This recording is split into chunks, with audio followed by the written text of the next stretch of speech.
தலைவர் நல்ல உடல் நலத்தோட இன்னும் பல ஆண்டுகள், 100 ஆண்டுகள் வாழணும். அவர் ஆரோக்கியமா இருக்கணும். அவருடைய ஆரோக்கியம் தான் எங்களுக்கு சந்தோஷமே. அதுல அவர் ஹாஸ்பிட்டல்லேருந்து திரும்ப வந்தாரு. மறுபடியும் இத்தனை வருடங்கள் படங்கள் நடிச்சிட்டு இருக்காரு.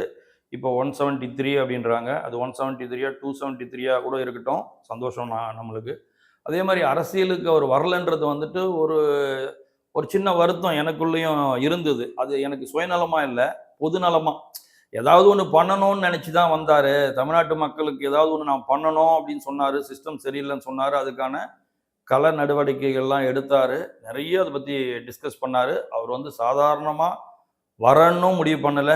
அதுக்கு வரேன்ற வார்த்தை வர்றதுக்கு 25 வருஷம் ஆச்சு.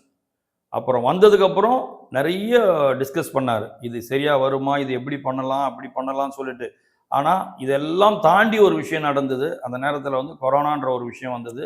அந்த நேரத்துல ரசிகர்களுக்கு எதுவும் பெரிய தொந்தரவு ஆயிடக்கூடாது. நான் அப்ப தொடர்ந்து தலைவர்ட்ட பேசிட்டு இருந்த ஒரு டைமு. பல தடவ சொன்னது என்னன்னாக்கா, நம்ம வரோம்னா வந்துடணும். வந்தோம்னா ஜெயிச்சிடணும். இங்க வரேன்னு சொல்லும்போது கொரோனா வந்திருக்குது. இந்த கொரோனா நேரத்துல நான் வரேன்னு சொன்னோம்னா, என் முகத்த பார்க்கறதுக்காக தான் அங்க மக்கள் வருவாங்க.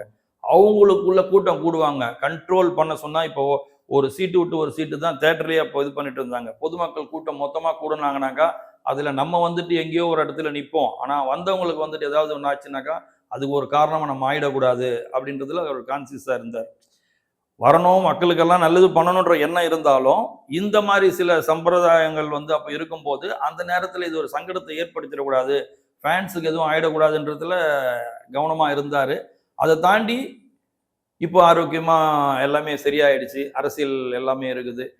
கண்டிப்பா இங்க ஒரு மாற்றம் வரணும் அப்படின்னு நினைக்கும்போது, ஒரு அவர பிடிக்காதவங்கன்னு சொன்னா மாற்றுக் கட்சியில இருக்கிற ஒரு சிலர் இருந்தாங்க. அவங்களுக்கு காரணமே அவர் ஒரு கன்னடரு, அவர் தமிழ்நாட்ட ஆளக்கூடாதுன்னு சொன்னாங்க.